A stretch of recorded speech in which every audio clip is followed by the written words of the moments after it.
எல்லாருக்கும் வணக்கம். இந்த மதுரை மண்ணின் மைந்தனை வாழ்த்து வந்த உங்கள் அனைவரையும் வருக வருக நான் வரவேற்கிறேன். நன்றிப்பா.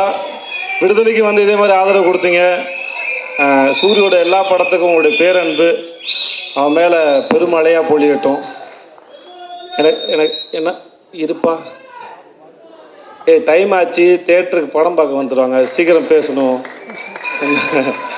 எல்லாரும் இங்கே கேட்ட பேச்சிலே வந்து அம்மா வடிவுக்கரசி அம்மாவோட பேச்சு தான் பிரமாதம். ஆமாம், பிரமாதம். உங்களுடைய பேச்சு வந்து உங்கள் இயக்குனர் உங்களை எவ்வளோ சந்தோஷமாக வச்சுருந்தார், அந்த செட்டு எவ்வளோ அழகாக இருந்ததுன்னு அதை சொல்லிச்சது. வெற்றி சார் சொல்லிட்டே இருந்தார், செந்தில்குமார் வந்து மனிதர்களை கையாளுவதில் மிகவும் வல்லவர், அன்பில் வந்து பார்த்துப்பாருன்னு சொன்னார்.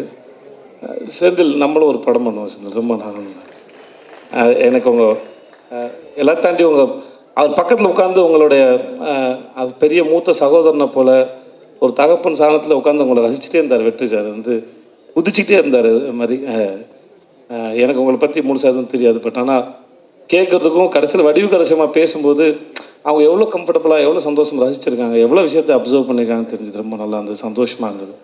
ஸோ உங்களுக்கு முதல்ல வாழ்த்துக்கள். அப்புறம்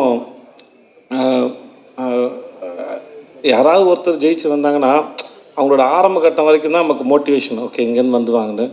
ஆனால் சூரி மாதிரி ஒரு ஆள் வந்து முதல்ல சினிமாவில் என்ட்ரி ஆகி இப்படி வந்தது ஒரு பெரிய சாதனையாக இருந்தாலும் இவ்வளோ நாள் இருந்த அந்த ஸ்பேஸ்லேருந்து ஜென்ரலாக வந்து என்னுடைய அனுபவத்தில் நான் ஒரு விஷயத்தை எப்படி அப்ரோச் பண்ணுவேன் அந்த ஆங்கிள்லேருந்து பார்த்து சொல்லும்போது, இவ்வளோ நாள் காமெடியனாக இருந்து ஒரு சீன் கொடுத்தம்போது ஒரு சீனை வந்து நம்ம என்ன பெர்ஸ்பெக்டிவில் அதை எப்படி அப்ரோச் பண்ண போகிறோம், எப்படி ரீச் பண்ண போகிறோம், அதோட ஏற்ற இறக்கம் எங்கே இருக்குதுன்னு ஒரு சீன் அனலைஸ் பண்ணி அப்புறம் டேரக்டரோட பேசி அதை பண்ணுறதுங்கிறது ஒருத்தருக்கு ஒரு டெக்னிக் இருக்கும். சூரியோட ஒர்க் பண்ண வரைக்கும் என்னென்னா நான் வந்துட்டு ரொம்ப கம்மியாக தான் ஒர்க் பண்ணியிருக்கேன், ஒரு 2-3 படம் பண்ணிட்டு மாடா அவ்வளோதான் இருக்கும்.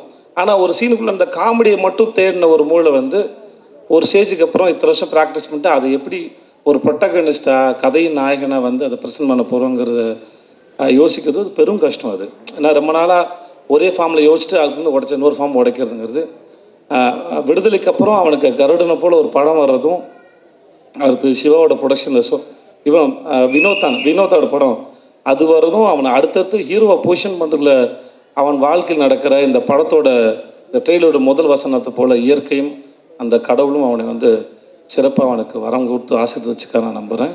அவனோட அடுத்தடுத்த படங்களும் அவன் மேலே ஒரு நல்ல ஒரு எதிர்பார்ப்பை ஏற்படுத்துது. அவனை ஹீரோவை மோல்டு பண்ணுறதுக்கும் அது ரொம்ப அழகாக வடிவமைக்குதுன்னு நான் அதை பார்க்குறேன். அதை பார்த்து ரொம்ப ரசிக்கிறேன் நான். நம்ம ஊர் மூஞ்சி ரொம்ப அழகான சிறந்த கருப்பான அழகாக நீ வாழ்க வளர்க நல்லா இருப்ப. நீ இங்கே வந்தது அத்தனை பேருக்கும் நன்றி. அடுத்த முறையிலேருந்து மதுரை மட்டும் இல்லாமல் அகில உலக அப்படியே தான் போட்டு நிறையா ஊர்லேருந்து அவனுக்கு பேனர் வரட்டும்.